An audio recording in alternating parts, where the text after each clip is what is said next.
నమస్తే. నేను మీ అశ్విని కుమార్. తెలంగాణలో బీజేపీ అధ్యక్షుడు ఎవరవుతారన్న ఉత్కంఠ డిబేట్స్ అంతా కూడా పక్కనున్న తెలుగు రాష్ట్రం ఆంధ్రప్రదేశ్ మీద మాత్రం అంత ఫోకస్ పెట్టలేదు. ఆంధ్రప్రదేశ్లో బీజేపీ కొత్త అధ్యక్షుడు పేరు ప్రకటించినప్పుడు సింగిల్గా ఒకే ఒక వ్యక్తి నామినేషన్ వేస్తున్నాడు ఏకగ్రీవంగా అన్నప్పుడు కూడా మీడియా లేదా సోషల్ మీడియాలో పెద్దగా కూడా దాని గురించి కూడా డిబేట్స్ పెట్టలేదు. ఎందుకంటే అందరినీ ఆశ్చర్యాలకు ముంచెత్తారు బీజేపీ నాయకులు, ముఖ్యంగా ఢిల్లీ బీజేపీ నాయకత్వం చాలా ఆచితూచి అడుగులు వేసి శభాష్ అని చెప్పచ్చు. ఆంధ్రప్రదేశ్లో నూతన బీజేపీ అధ్యక్షుడిగా పివిఎన్ మాధవ్ దాదాపు ఖరారైనట్టే. ఎందుకంటే నామినేషన్ కూడా ఆయన తప్ప ఎవరు వేయలేదు, ఏకగ్రీవంగా ఎన్నికైనట్టే. పివిఎన్ మాధవ్ కూడా తన తండ్రి సమయం అప్పటి నుంచి కూడా ఆయన తండ్రి కూడా దివంగత చలపతిరావు, ఆయన కూడా బీజేపీ తరఫున 2 సార్లు ఎమ్మెల్సీగా గెలిచారు. పూర్తిగా ఆర్ఎస్ఎస్ భావాలు, పూర్తిగా బీజేపీ తప్ప ఏ పార్టీల నుంచి వేరే పార్టీల్లోకి మారింది లేదు. ఆఖరి ప్రాణం ఉన్నంత వరకు బీజేపీనే నమ్ముకున్నారు. పివిఎన్ మాధవ్ కూడా కొడుకు కూడా ప్రస్తుత బీజేపీ అధ్యక్షుడు కూడా బీజేపీలోనే కొనసాగారు, బీజేపీలోనే కొనసాగుతున్నారు. మధ్యలో కూడా ఆయన వైఎస్ఆర్ కాంగ్రెస్ పార్టీ వైపు లేదా వైఎస్ఆర్ కాంగ్రెస్ పార్టీకి మద్దతుదారుడు అన్నా కూడా ఎక్కడ ఆయన బయట రాలేదు, పార్టీ కూడా మారలేదు. బీజేపీ ముఖ్యంగా ఈ దక్షిణ భారతదేశంలో తమిళనాడు, తెలంగాణ, కర్ణాటక లేదా కేరళ వీటన్నిటికన్నా కూడా తక్కువ పర్సంటేజ్తోనే అట్లాగే ఉండిపోయిన రాష్ట్రం ఏదైనా ఉందంటే ఆంధ్రప్రదేశ్. ఓటింగ్ పర్సంటేజ్ చూసుకుంటే మనం 2024లో కూడా జనరల్ ఎలక్షన్స్లో మిగతా రాష్ట్రాలంతా కూడా డబల్ ఫిగర్స్లో ఓట్ షేర్ వస్తే ఆంధ్రప్రదేశ్లో కేవలం 2.83% ఓట్ షేరే సాధించింది బీజేపీ.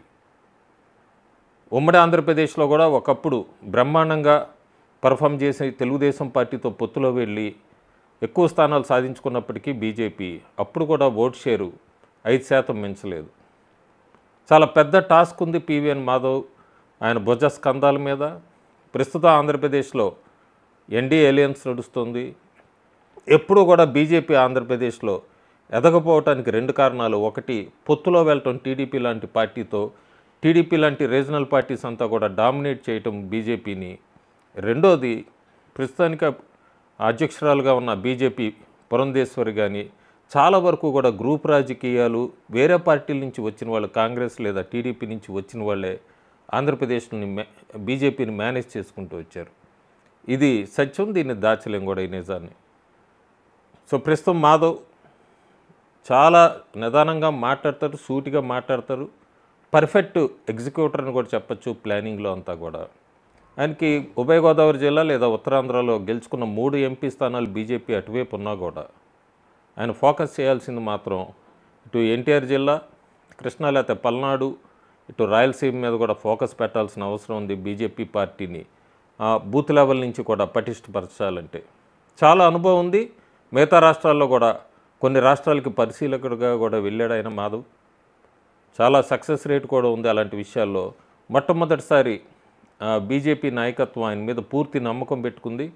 పార్టీని ఎక్స్పాండ్ చేయగలరు ఆంధ్రప్రదేశ్లోని. అందరితో కూడా ఎక్కడ క్లియర్గా చెప్పచ్చు, నాన్ కాంట్రవర్షియల్ పర్సన్ అని, ఎవరితో విభేదాలు లేవు.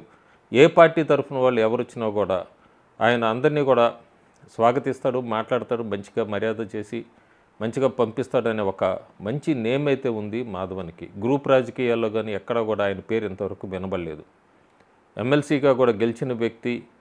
ఆయనకు తెలుసు ఆంధ్రప్రదేశ్లో ఆయన ఎందుకంటే తండ్రితో పాటు పనిచేశాడు కాబట్టి ఆయనకు ఒక అనుభవం ఉంది, ఒక ఐడియా ఉంది ఆంధ్రప్రదేశ్లో ఎట్లా పార్టీని ఎక్స్పాండ్ చేయాలి అనేది. ప్రస్తుతానికి ఆంధ్రప్రదేశ్లో ఇందాక చెప్పినట్టుగా 5% ఓట్ షేర్ బిలో ఉన్న బీజేపీ పార్టీని ఆయన ఎట్లా ఎక్స్పాండ్ చేస్తాడు. చాలా వరకు కూడా రాయలసీమకు చెందిన రెడ్డి సామాజిక వర్గం కిరణ్ కుమార్ రెడ్డికి బీజేపీ అధ్యక్ష పదవి అంటూ కూడా ఆదివారం సాయంత్రం దాకా కొంతమంది బీజేపీ ఆంధ్రప్రదేశ్కి చెందిన బీజేపీ నాయకులు చెప్పడం జరిగింది. నాతో కూడా నా ముందు వీడియోలో అదే పెట్టాను. కాకపోతే అనూహ్యంగా చాలా గుడ్ డెసిషన్ అని చెప్పచ్చు. తెలుగుదేశం పార్టీకి అట్లాగే వైఎస్ఆర్సీపీకి అయితే షాకింగ్ అని చెప్పచ్చు కూడా. ఎందుకంటే ఈ నేమ్ ఎవరు ఎక్స్పెక్ట్ చేయలేదు. మాధవన్ తీసుకురావటం చాలా కొత్త ఎత్తుగడ, మంచి నిర్ణయం. మాధవన్ మనం రాబోయే రోజుల్లో బీజేపీని ఆంధ్రప్రదేశ్లో ఎట్లా ముందుకు తీసుకెళ్తారనేది మనం వేచి చూడాలి. Thank you.